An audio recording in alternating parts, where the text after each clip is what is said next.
Qué bueno podernos reunir en este día caluroso que es lo que anhelábamos, el verano. Eso pedíamos nosotros en los tiempos de frío. Así que disfrutémoslo. Disfrutémoslo. Mis hermanos, ayer se llevó a cabo una reunión de las hermanas, una reunión muy, como siempre, muy emotiva, edificante. Quienes tuvieron la enseñanza sobre la integridad por parte de nuestro querido hermano Tony, quien fue una enseñanza muy clara, muy edificante, muy confrontadora, y le damos gloria a Dios por ello. Así que podamos continuar en esta labor de edificarnos mutuamente y que podamos ser partícipes, como lo venimos haciendo, en esta integridad o esta mezcla, podríamos decirlo así, entre los hermanos, las hermanas, para podernos edificar mutuamente. El tema de la integridad, que es uno que es, diría yo, debe ser el abanderado de cada uno de nosotros como cristianos. Mis hermanos, vamos entonces a la palabra. Vamos a estar continuando con el libro de los Hechos. Vamos a empezar el capítulo 21 y vamos a estar desde los versículos 1 al 16. Libro de los Hechos, capítulo 21, versículos del 1 al 16. La palabra del Señor es hermosa y cada vez este libro de los Hechos nos confronta y nos hace ver la realidad de quienes verdaderamente somos en Cristo. Libro de los Hechos, capítulo 21, versículos del 1 al 16. La palabra del Señor dice: después de separarnos de ellos, zarpamos y fuimos con rumbo directo a Cos, y al día siguiente a Rodas, y de allí a Pátara. Y hallando un barco que pasaba a Fenicia, nos embarcamos y zarpamos. Al avistar Chipre, dejándola a mano izquierda, navegamos a Siria y arribamos a Tiro, porque el barco había de descargar allí. Y hallados los discípulos, nos quedamos allí 7 días. Y ellos decían a Pablo por el Espíritu que no subiese a Jerusalén. Cumplidos aquellos días, salimos, acompañándonos todos con sus mujeres e hijos, hasta fuera de la ciudad, y puestos de rodillas en la playa, oramos. Y abrazándolos los unos a los otros, subimos al barco, y ellos se devolvieron a sus casas.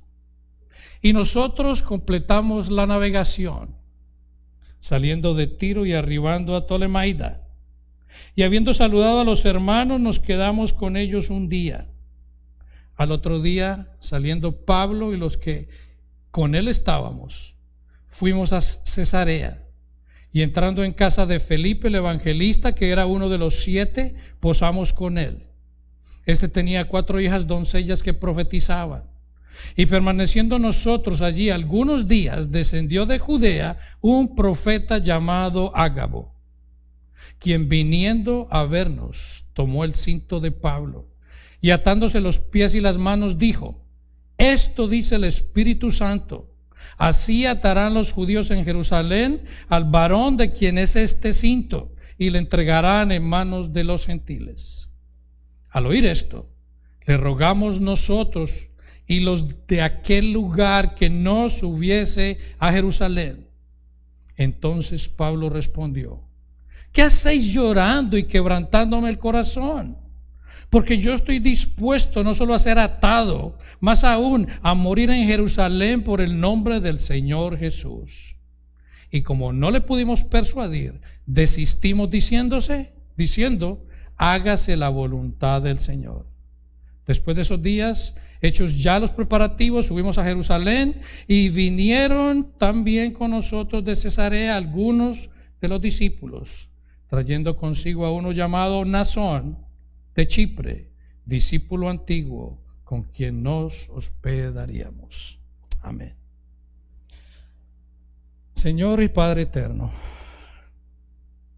aquí está tu iglesia, Padre. Aquí estamos tus hijos, aquí está tu siervo, Padre. Una vez más, nos sostenemos de ti, Señor.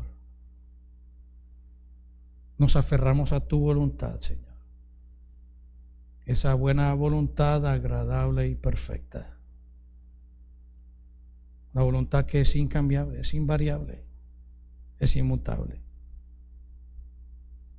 Pero nosotros aquí como criaturas terrenales a veces pensamos, creemos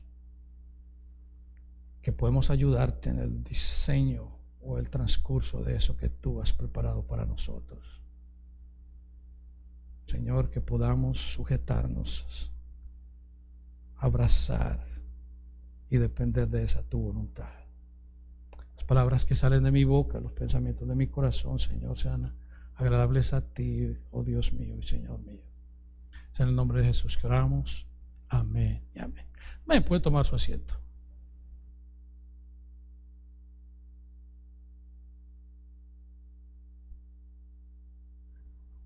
Estamos en este momento en esta, pudiéramos llamarlo, parte final del viaje del apóstol Pablo. Él ha llegado, él ha estado en esa disposición de ir a Jerusalén. Pero a veces, en medio de aquellas circunstancias, aquellas situaciones que a veces nosotros vemos en nuestra vida, nosotros quisiéramos comprender lo que es la voluntad del Señor. Y todos nosotros decimos, yo quisiera saber cuál es la voluntad de Dios para mí en esto que pretendo hacer. Quisiera saber cuál es la voluntad de Dios en esta relación que yo tengo. Quisiera saber cuál es la voluntad de Dios en aquel trabajo que quiero conseguir. Y la voluntad de Dios a veces para nosotros pudiera ser algo incomprensible, algo que nosotros a veces quisiéramos que no fuese así, que quisiéramos cambiar, que quisiéramos impedir, que quisiéramos frustrar muchas veces. Y precisamente en este pasaje vemos cómo a través de circunstancias que se presentarían al apóstol Pablo, una promesa o una profecía que ya el Espíritu Santo ha dado a Pablo, los hermanos, por amor, por aprecio que tenían para él, quisieran modificarla. Vamos a ver entonces cómo a través de esta sección, a todo lugar que va Pablo, va a ser advertido por los discípulos de su inminente sufrimiento y persecución. En esa dirección a Jerusalén, el Espíritu Santo le recordaría hacia qué se estaba dirigiendo. Y con gran llanto y dolor, los hermanos recordamos, líderes de Éfeso, estos hermanos que han estado con él compartiendo por algunos días, se despiden de él, lo llevan, han estado en la playa, han estado orando, han estado derramando su corazón en un total llanto en esa playa que pareciera escucharse en todo lugar. Podemos imaginarnos la escena, cantidades de personas que están allí a los alrededores, probablemente personas que están en el barco, están observando a la distancia, ven en ese muelle estas personas orando y llorando por él.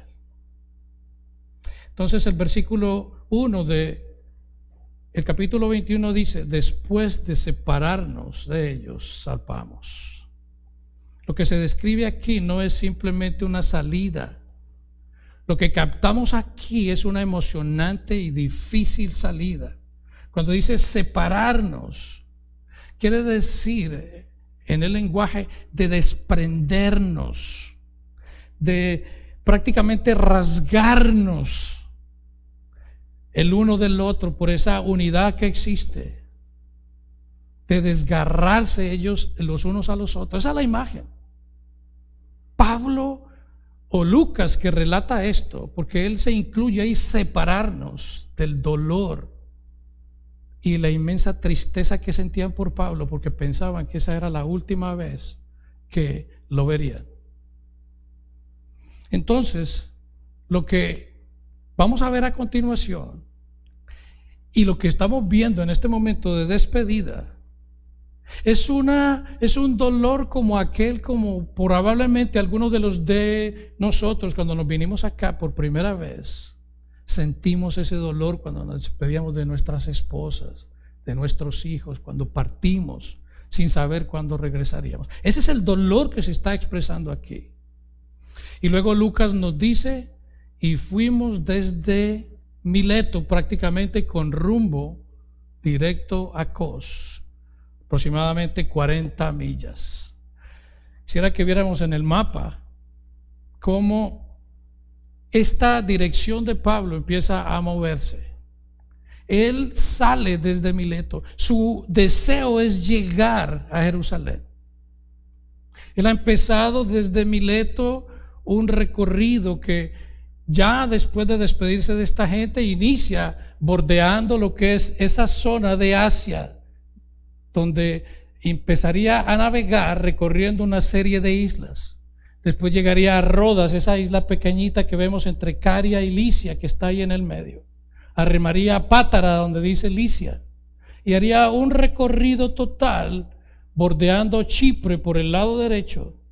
Ellos lo verían al lado izquierdo y llegarían hasta Tiro, que es el puerto que corresponde a Judá, el puerto marítimo. Después irían a Tolemaida y finalmente llegarían a Cesarea para continuar su viaje hasta Jerusalén. O sea que ellos se mueven en esa dirección. Llegan a Cos, unas 40 millas, hacen ese recorrido. Al día siguiente a Rodas, 85 millas. De hecho, en esta ciudad de Rodas se construyó una estatua llamada el Coloso de Rodas, considerada una de las 7 maravillas del tiempo antiguo. Y de allí fueron a Pátara, aquella isla que está en Licia, ese puerto de allí. En ese lugar, en Pátara, recorrerían aproximadamente 70 millas. Este es un puerto muy importante donde llegaban los barcos antiguos. Y dice el versículo 12, hallando un barco que pasaba a Fenicia, Fenicia es el actual Líbano, nos embarcamos y zarpamos. Pablo ha hecho un recorrido, pudiéramos decir, local. Pablo, pensando que no iba a llegar a tiempo para estar en la fiesta de Pentecostés en Jerusalén, él ve este barco que va hasta Fenicia, que es el actual Líbano, que está una parte más arriba, ahí vemos a Fenicia, allí un poco más arriba. Él dice, no, yo voy a coger este que se va a ir directo para allá, yo no quiero hacer más rutas locales. Y él toma este barco, se va, cambió de barco y va directo. Versículo 3, al avistar Chipre, dejando la mano izquierda, navegamos a Siria y arribamos a Tiro. Finalmente llegan a Tiro. En este recorrido él ha avanzado aproximadamente 400 millas. Esto ha sido un recorrido que ha durado días. Y dice, porque el barco había de descargar allí. Como iban a estar en Tiro por un buen tiempo, mientras el barco descargaba, lo que primero hace Pablo es buscar a algunos discípulos. Y si recordamos bien, en Hechos 15, cuando se dirigían al concilio en Jerusalén, Pablo se ha detenido en este lugar. Se encontraría con algunos discípulos con que posiblemente él ya estaría familiarizado. Y dice el versículo 4, y hallados los discípulos nos quedamos allí 7 días. Y en el curso de estos 7 días, el Espíritu Santo, evidentemente por el don de la profecía, le hace saber a Pablo y a los discípulos que estaban con Pablo las tribulaciones que le vendrían en Jerusalén. Y ellos decían a Pablo por el Espíritu, dice el versículo 4, que no subiese a Jerusalén. En su afán, en su amor, ellos le decían a él que no fuese a Jerusalén.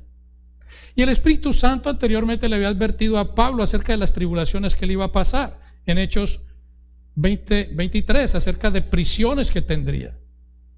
Y no es que el Espíritu ahora contradiga lo que ya ha dicho anteriormente, su propia advertencia en el apóstol, sino que estas personas quieren tanto a Pablo que ellos en su deseo, en su espíritu personal, saben que él va a ir a una situación peligrosa, va a sufrir, y ellos quieren evitárselo.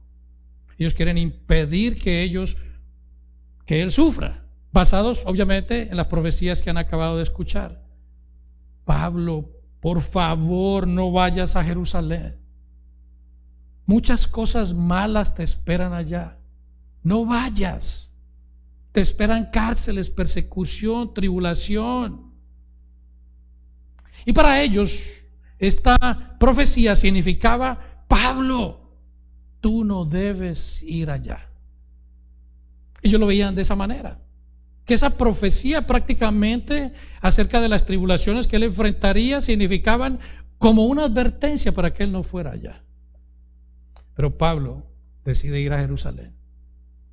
Pablo no confundió una predicción con una prohibición, que son dos cosas muy diferentes. Generalmente nosotros tenemos la idea de que cuando una situación o probablemente el panorama de alguna cosa que vamos a hacer, una función que vamos a desempeñar, una labor que vamos a llevar a cabo para el Señor, de pronto se plantea como difícil o suceden circunstancias que a veces no funcionan de acuerdo a como nosotros quisiéramos.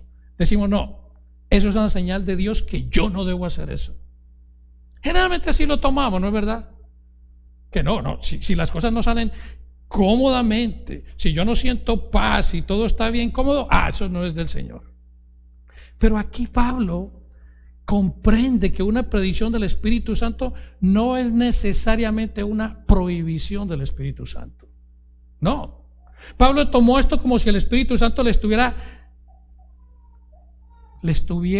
acompañando, lo estuviera guiando, estuviera cerca de él en medio de esas circunstancias difíciles. Él no lo tomó como si le estuviera cerrando una puerta. Al contrario, él lo tomó como algo que él debía hacer, sin importar las consecuencias, por el beneficio del Evangelio.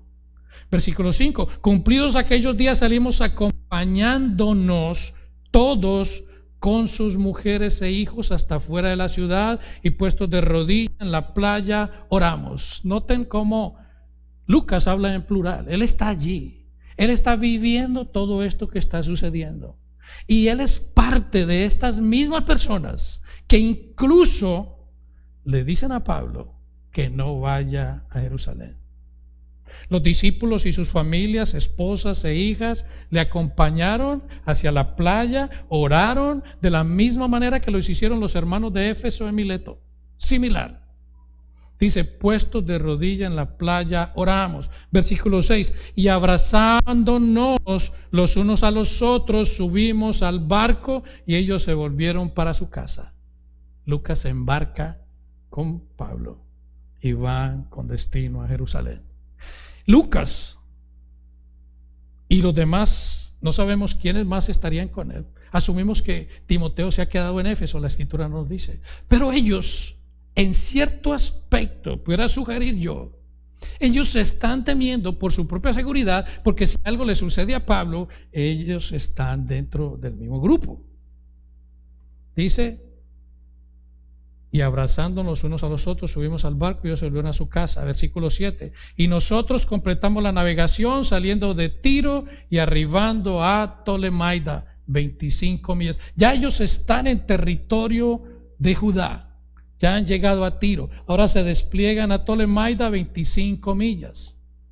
25 millas. Ellos están en este punto de Fenicia, en la parte de abajo, a la derecha.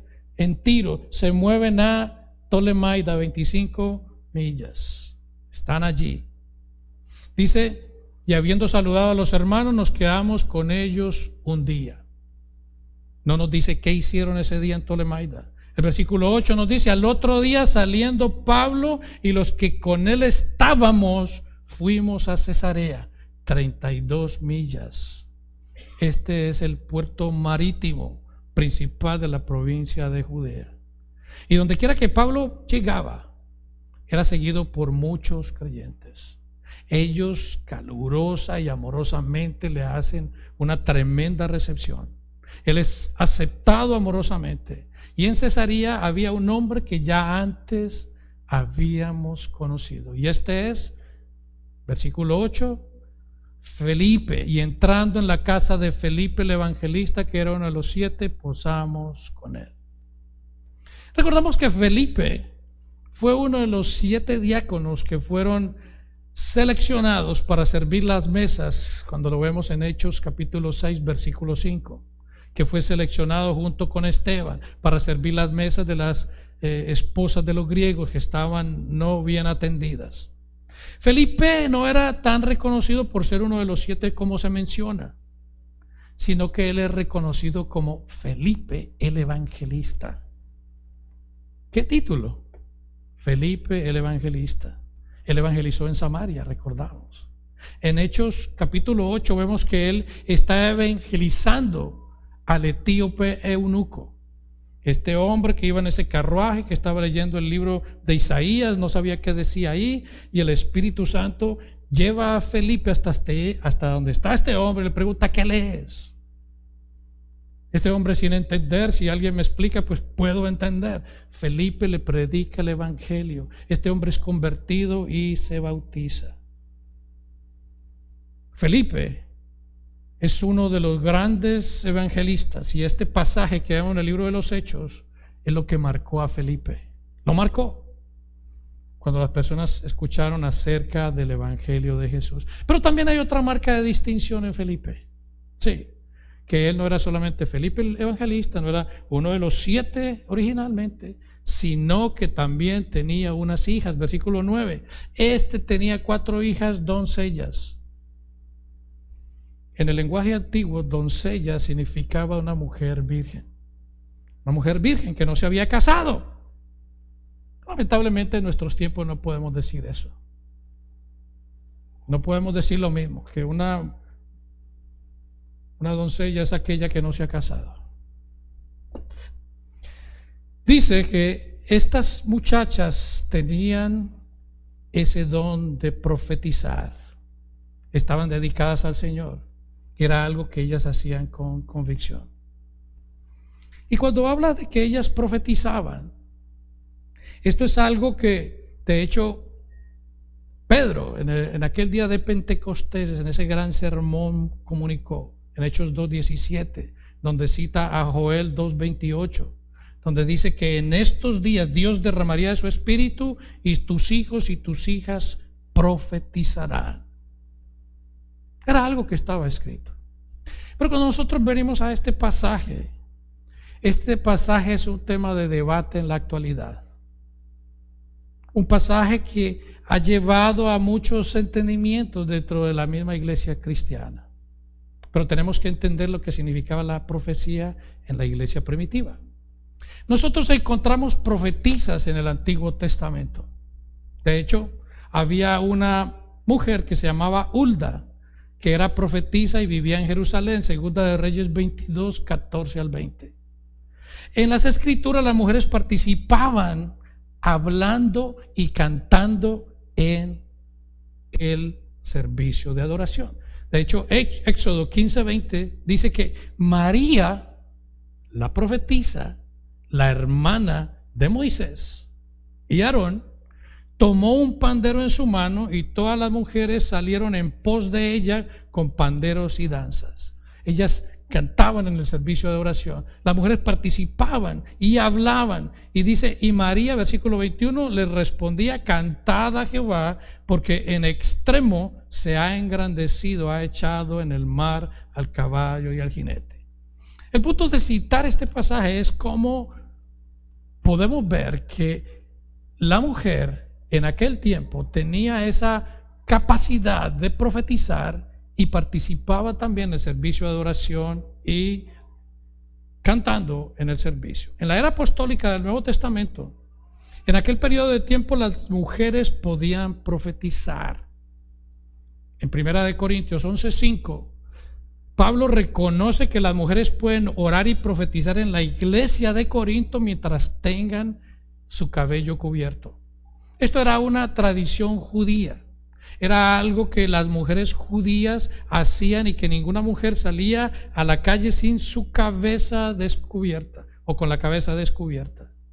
Se consideraba escandaloso incluso que una mujer saliera sin cubrirse la cabeza. Entonces las mujeres podían ser profetisas, pero una profetisa no es un pastor. Eso es algo que hay que aclarar. Porque la idea de la profecía no tenía la misma función autoritativa de los apóstoles. Ellas no estaban llevando un servicio dentro del contexto de la iglesia reunida. No, en cuanto a la predicación y la enseñanza. Claramente Pablo no igualó el ejercer el don de profecía con ocupar el oficio pastoral. No, son dos cosas totalmente diferentes y nosotros tampoco debemos hacerlo. El pastorado no es para las mujeres, lamentablemente no lo es. No hay mujeres pastoras en la Biblia. Pablo lo afirma claramente en 1 de Timoteo 2:12, donde dice la Biblia de las Américas: yo no permito que la mujer enseñe ni que ejerza autoridad sobre el hombre, sino que permanezca callada. Pero vamos a hablar de este tema respecto a lo que Pablo está diciendo aquí. Pero el punto es que la mujer en aquel momento y en la actualidad, de acuerdo a lo que las escrituras nos manifiestan, no ha sido diseñada de acuerdo a las escrituras para traer un mensaje de la autoridad de la palabra a la iglesia reunida en conjunto. Las mujeres pueden enseñar a otras mujeres. Las mujeres pueden enseñar a los niños. Las mujeres desempeñan una función increíble dentro de la iglesia. Una función que es a veces maravillosa. Son necesarias las mujeres en la iglesia, pero el pastorado es para los hombres. No hay mujeres pastoras. No hay pastoras porque son la esposa del pastor. La esposa del pastor es la esposa del pastor, no es pastora. No lo es. Las mujeres no debían ser admitidas en la función de enseñanza o predicación en la iglesia en el contexto del culto general. No. Por lo tanto, decir que las 4 hijas de Felipe eran profetas no quiere decir que ellas ocuparon alguna posición dentro de la iglesia. De hecho, no lo menciona aquí. No lo menciona. De hecho, las hijas de Felipe no son las que traerían la palabra profética aquí en Hechos 21. No. Lucas nos dice que Felipe era un evangelista. Y un evangelista en el contexto del Nuevo Testamento parece referirse a alguien que fue un proclamador reconocido del evangelio. Pero de hecho, tal persona no estaba vinculada a una iglesia. No vemos que Felipe estuviera vinculado a una iglesia en particular, porque su función como evangelista era predicar en diferentes contextos, fuera, en lugares que estaban para un ministerio más amplio. Y la otra cosa es que este don de profetiza fue algo particular para la era apostólica solamente. Después de la muerte de los apóstoles y el cumplimiento del canon del Nuevo Testamento, ese don ya no fue una norma más para la iglesia, no más. Las mujeres que están llenas del Espíritu Santo y sometidas a la palabra de Dios deben ser consideradas dotadas y capaces de hablar en la iglesia, siempre que reconozcan la estructura y los parámetros del cuerpo donde se funciona. Así debe ser. Versículo 10 de Hechos 21. Y permaneciendo en la voluntad de Dios. Eso es lo que ellos querían hacer. Y vuelvo y repito, nosotros estamos con esa idea siempre de que si un proyecto o algo que yo voy a hacer para el Señor no pinta bien, hay como ciertas dificultades, eso no es de Dios, entonces debo dejarlo. Pero cuando nosotros venimos a la Escritura, muchas veces la voluntad de Dios para los suyos es que sufran, aún en eso que el mismo Señor, el mismo Espíritu Santo está mandando hacer. Pedro, en 1 de Pedro 4:19 dice: de modo que los que padecen según la voluntad de Dios. El padecimiento no es algo ocasionado por Satanás. El padecimiento, si lo sufrimos, es porque es la voluntad de Dios. Y eso cuesta entender en nuestra mente humana y en nuestro acostumbrado escuchar de que al cristiano la voluntad de Dios es que haga dinero, que le vaya bien, que tenga la familia perfecta, que goce de salud y que, mejor dicho, tenga el dinero que quiera en su banco.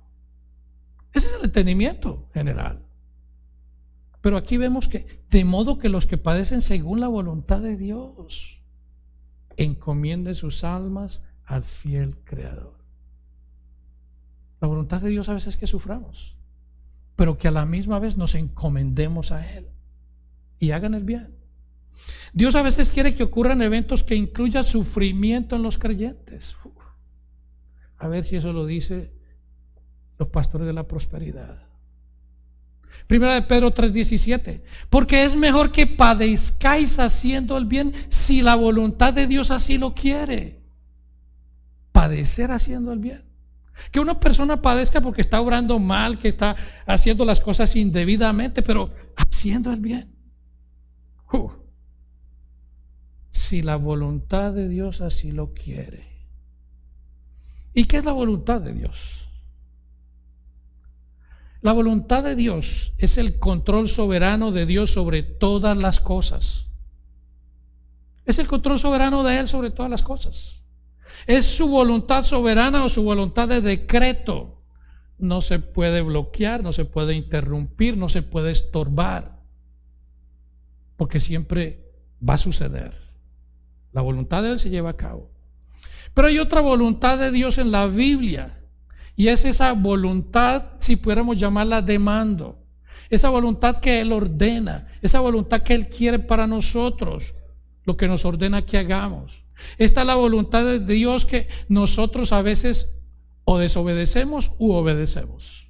Sí, por ejemplo, Jesús dijo: no todo el que me dice Señor, Señor entrará en el reino de los cielos, sino ¿quién? El que hace la voluntad de Dios, de mi Padre que está en los cielos. O sea que hay que hacer la voluntad de Dios, pero no todos van a llegar porque no todos hacen la voluntad de Dios. Pablo dice en 1 Tesalonicenses 4:3 que esta es la voluntad de Dios. ¿Cuál? Nuestra santificación. La voluntad de Dios que nos santifiquemos. Luego dice en 1 Tesalonicenses 5:18 la voluntad de Dios que demos gracias en todo. Ser agradecidos es la voluntad de Dios. O sea que una persona que no es agradecida no está obedeciendo a la voluntad de Dios. Y Pedro dice en 1 de Pedro 2:15 que la voluntad de Dios es que hagamos el bien. Hagamos el bien. Y de esta manera hacemos callar la ignorancia de aquellos hombres insensatos, de aquellos hombres incrédulos. Es por eso que el testimonio nuestro es importante. La persona generalmente dice: a mí no me importa lo que piensen los demás. Eso será en el mundo. Pero como cristiano, tu testimonio es importante.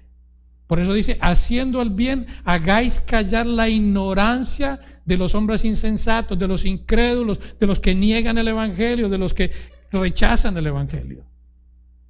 O sea que vemos la voluntad de Dios aquí, en nuestra santificación, en dar gracias en todo y hacer el bien.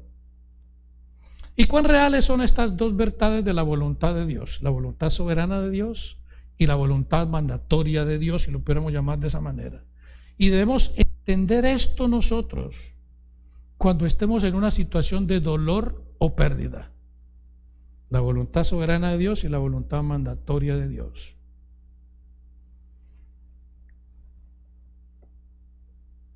Pero algo que tenemos que entender aquí es que Dios está en control de todo. Dios puede dirigir todo nuestro dolor para bien. Dios está en control de todo. Y segundo, que Dios no se deleita en el pecado, no, ni en el dolor. No se deleita en el dolor. Y en aquellas circunstancias Él lo puede orquestar para nuestro bien, como dice Romanos 8:28. ¿Crees que fue la voluntad de Dios que tú padecieras abuso en algún momento? Bueno, quizás tú digas, no fue la voluntad de Dios, porque Él manda que los hombres no sean abusivos. Y una persona que es abusiva está violando la voluntad de Dios. Pudiéramos decir eso. Pero, de otro sentido, si era la voluntad de Dios, esa voluntad soberana de Dios, Él podría haber detenido eso que te sucedió. Él lo podía haber hecho. Él es soberano, está en control de todas las cosas. Nada sucede sin su perfecto conocimiento. Si tú padeciste abuso en algún momento, Dios pudo haberlo detenido. Pero por razones que nosotros no entendemos, Él no lo hizo. Él no lo hizo. Esa era la voluntad de Dios. Dios es lo suficiente fuerte y soberano como para cambiar esta situación para bien. Y de igual manera Él te consuela. Él te consuela. Dios no desampara. Él está con los suyos. Él está con sus hijos. Estas son las dos voluntades de Dios. Todo aquello que sucede a nosotros, a veces de sufrimiento, como lo estamos viendo, es la voluntad de Dios. Es duro escuchar eso. Pero a la misma vez, cuando nosotros nos damos cuenta que estamos bajo ese poder del soberano que nos sostiene con su mano, nada de aquello va a estar sin un propósito. Nada de ello va a venir a nosotros si no es para el bien de aquellos que aman a Dios de acuerdo a su propósito, sino que es también para la gloria del mismo Señor. Sí.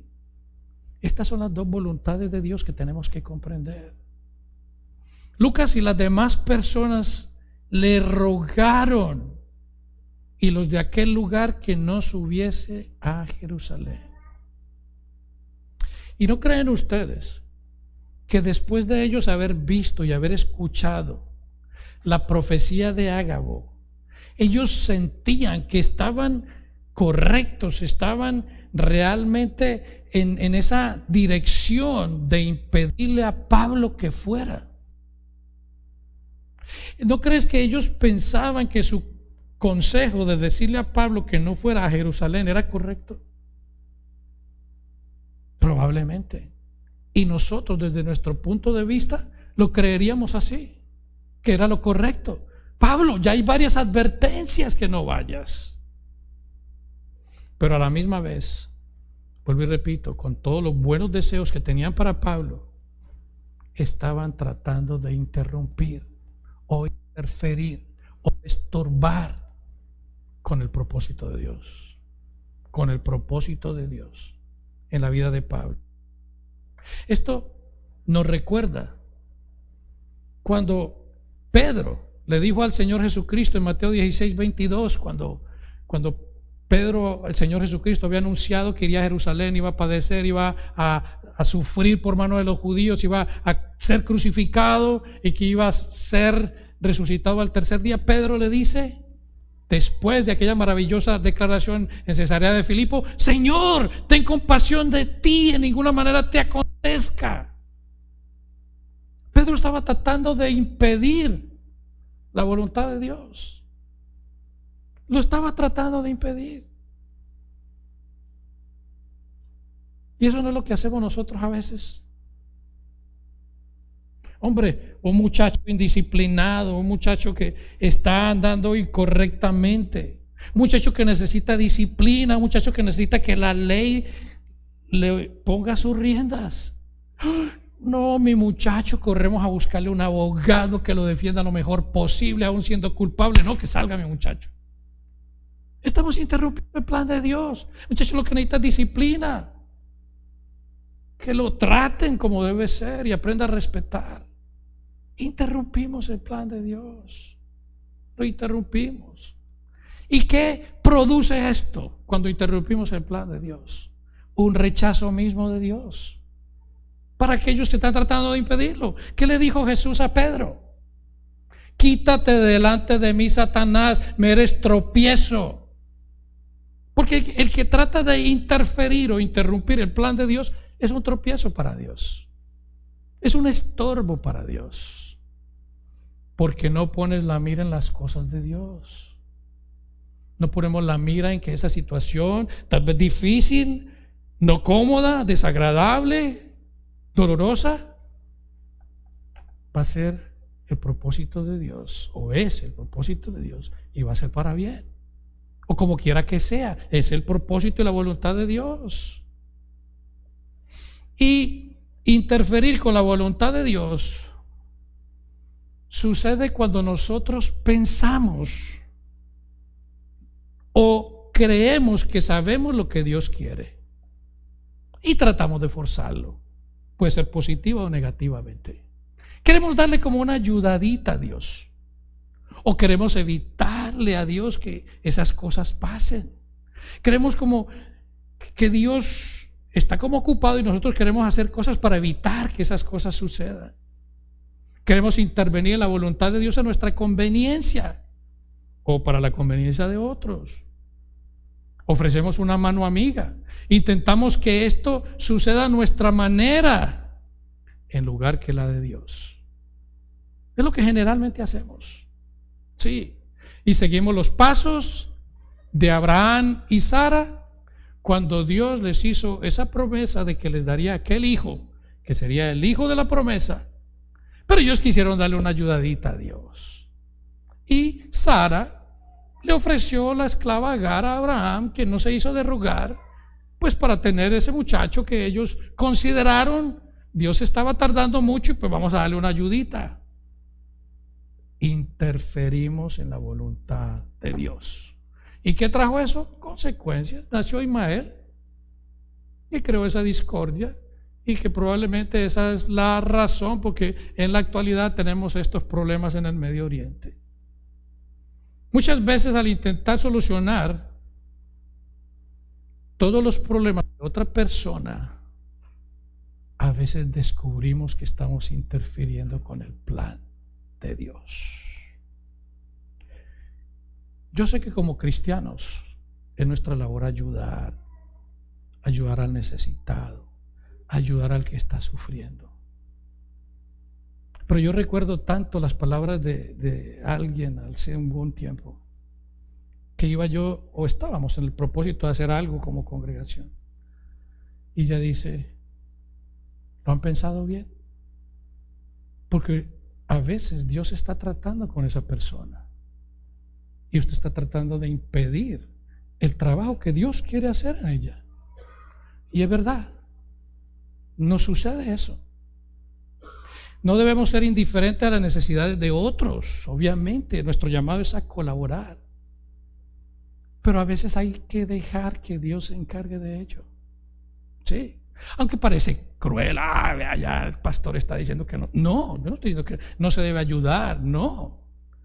Sino que para eso incluso tenemos que orarle al Señor que nos dé sabiduría y discernimiento para poder hacer las cosas como deben ser. Estorbamos la voluntad de Dios. No debemos ser indiferentes a las necesidades de otros, pero hay veces sí hay que dejar que Dios se encargue de ellos. Somos amorosos y ayudamos, pero a veces estorbamos a la voluntad de Dios. Tu ayuda, la ayuda nuestra, es brindarle compañía, orar por ellos, estar cerca de ellos, orar para que la voluntad de Dios los fortalezca, estar cerca de ellos. Tal vez Dios quiere limar ciertas asperezas en su vida. Quiere eliminar orgullo, arrogancia, qué sé yo. Quiere crear dependencia de esa persona en Dios. Quiere quitarle esa altivez que tal vez manifiesta algunas veces. Esa absoluta justificación y autopoder económico de la forma que sea que tiene. Y nosotros estorbamos. Queremos evitarle dificultades a nuestros hijos.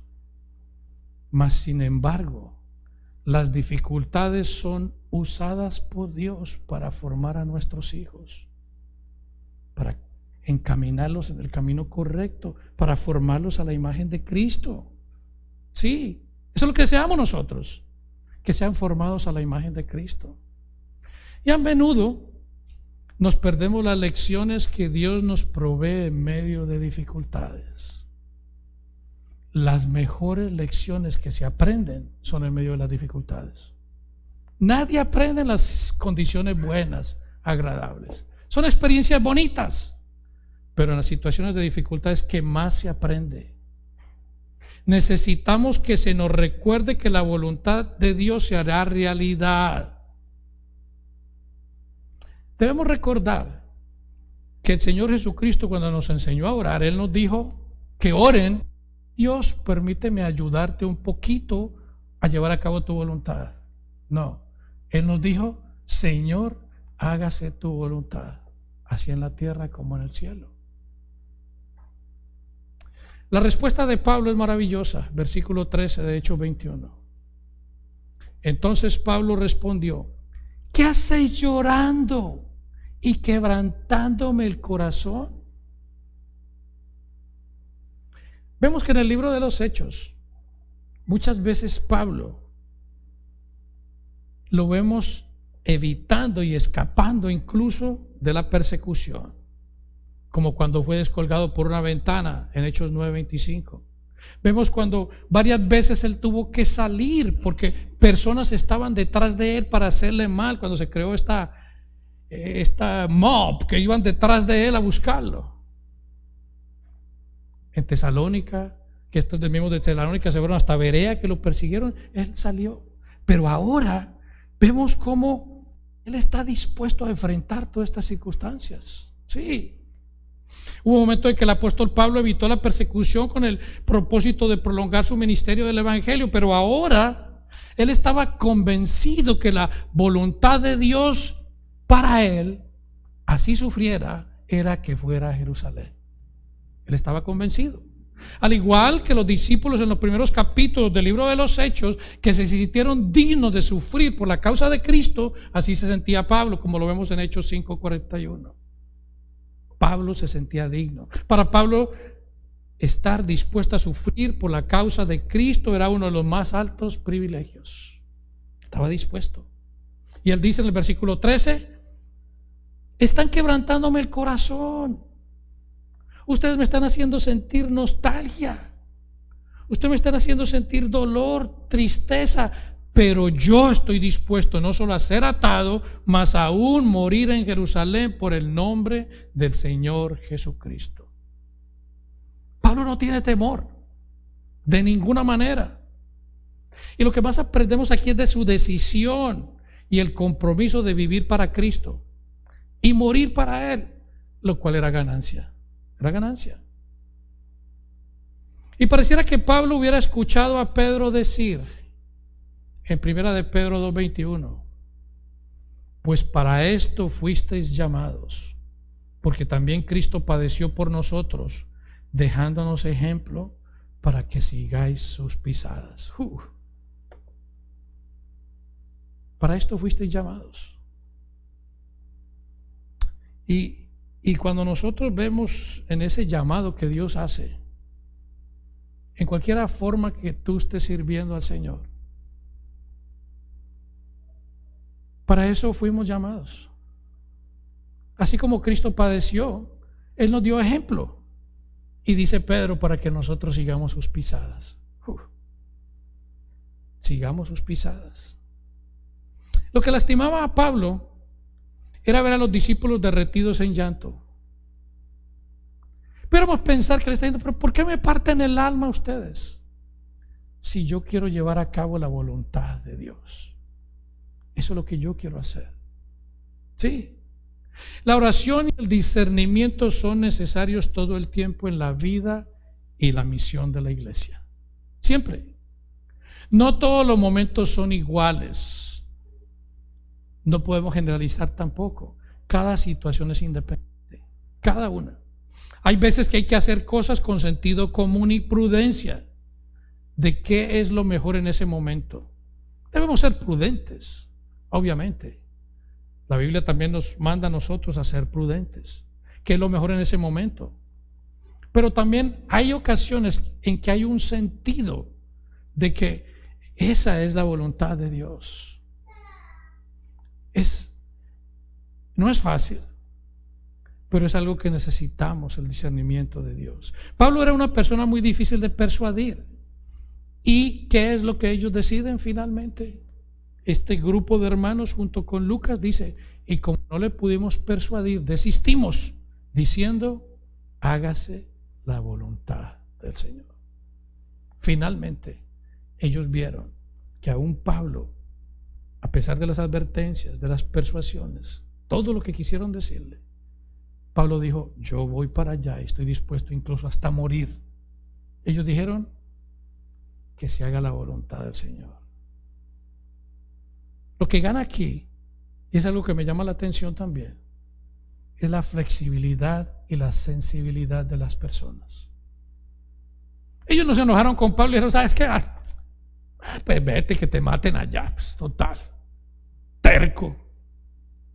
No, ellos, total, verdad, es el Señor, es la voluntad de Dios, que se haga la voluntad de Él.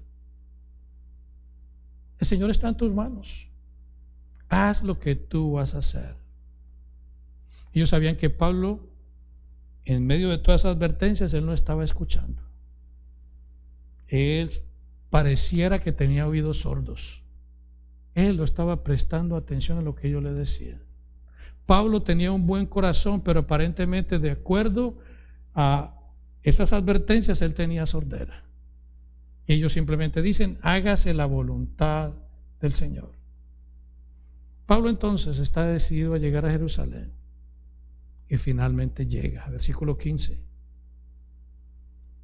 Después de esos días, hechos ya los preparativos, subimos a Jerusalén, 65 millas de donde estaba.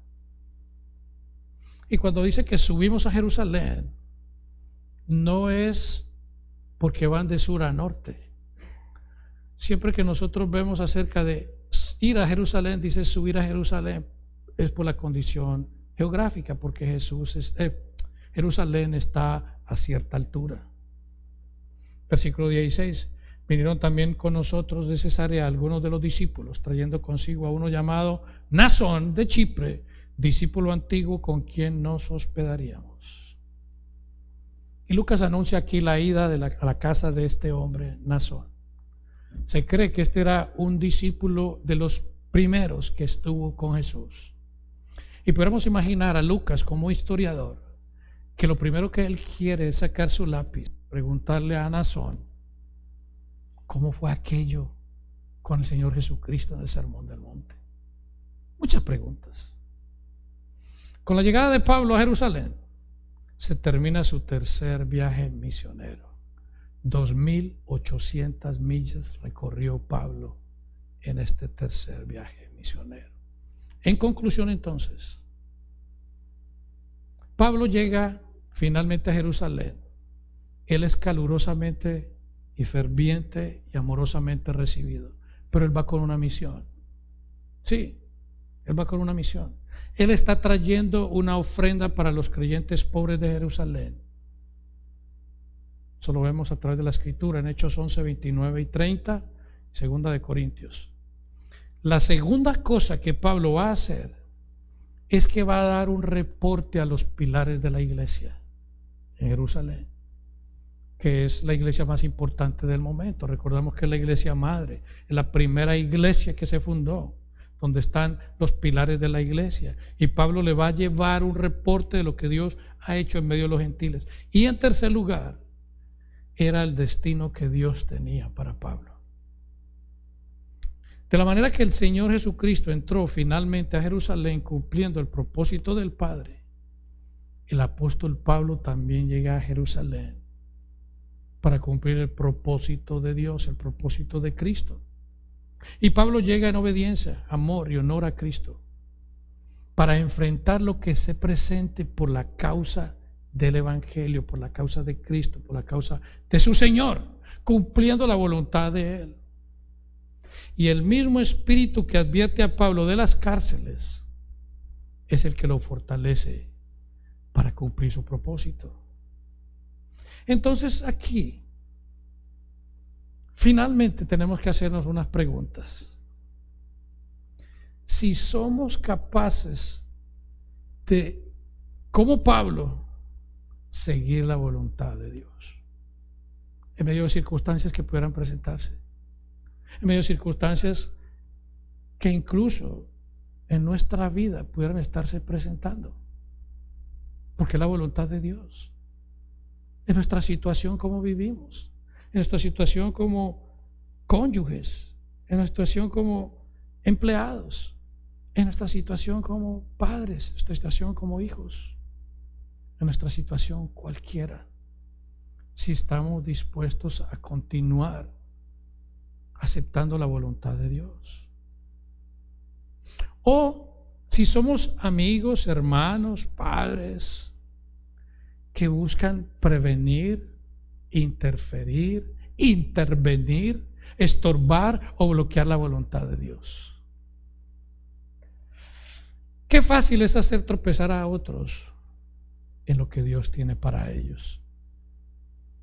Como lo hemos visto, de muchas formas, aún queriendo hacer el bien, podamos estar estorbando el plan de Dios.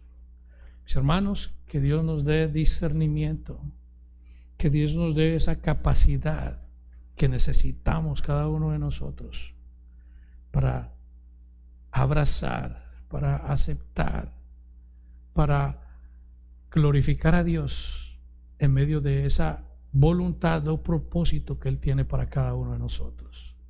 Que podamos en ese momento determinado también no ser instrumentos que pudiéramos bloquear ese propósito o voluntad que Dios tiene, no solamente para otras personas, sino para nosotros mismos. Amén. Oramos. Bendito Dios, Señor, Padre eterno. Aquí estamos, Señor. Cada uno de mis hermanos y hermanas que nos hemos reunido en este lugar para alabarte con nuestras voces y cánticos, para exaltarte, pero a la misma vez pudiera sugerir que cada uno de nosotros venimos con diferentes situaciones, cada una totalmente independiente de la que cada uno de los hermanos pudiera tener. Nos preguntamos: ¿qué pasa con mi vida? Nos preguntamos si esto en realidad es algo que tú, Señor, te has propuesto para nosotros. Nos preguntamos si esto que voy a hacer es algo que está de acuerdo con tu propósito o voluntad. Cada uno de nosotros vivimos en esa encrucijada, en esa interrogante de qué es lo que verdaderamente nosotros estamos padeciendo, si es de acuerdo a tu voluntad. Sabemos que como el Dios soberano, como el Dios trascendente, como el Dios todopoderoso, nada escapa en lo absoluto de lo más mínimo que pudiera acontecer en este planeta, en el universo mismo. Y al final de cuentas, debemos darnos cuenta que cualquiera sea la circunstancia, todo aquello, de una forma u otra, si tú, Señor, permites que suceda y no lo impides, es porque así es tu voluntad, Señor. Ayúdanos a que como creyentes podamos ver qué hay en ese propósito tuyo, porque siempre hay algo en ello.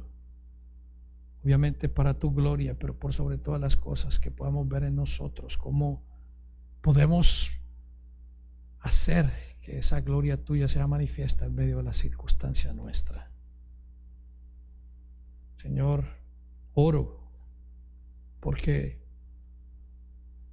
hermanos o hermanas atraviesan por situaciones difíciles de toda índole, familiar, conyugal, de salud, de trabajo. Y en medio de ellas, tal vez, Señor, tú nos permites acercarnos más a ti, o nos permites depender más de ti, o nos permites apreciar más tu gracia, o aferrarnos más a tu mano, Señor. Que cualquiera que sea esa circunstancia, Señor, danos la fuerza, la entereza, la capacidad, Señor, para seguir adelante, confiando solamente en ti, Señor, y moviéndonos conforme a ese propósito que tú tienes para nosotros, Señor. Trae a nosotros esa paz, Señor, que tú nos das por medio de ese Espíritu Santo, ese consolador que has dejado en nosotros, ese ayudador nuestro. Y que en aquel momento en que nos cuestionemos, en aquel momento en que nos aflijamos, en aquel momento que nos retoscamos por aquello que nos está sucediendo, podamos ver tu favor, Señor, tu gracia y esa buena voluntad tuya que es agradable y perfecta. Gracias, Dios. Gracias, Señor, que tu misericordia permanezca sobre cada uno de nosotros y que traigas a cada uno de nosotros paz. Y tú eres por siempre. Oramos en el santo y bendito nombre de Jesús. Amén.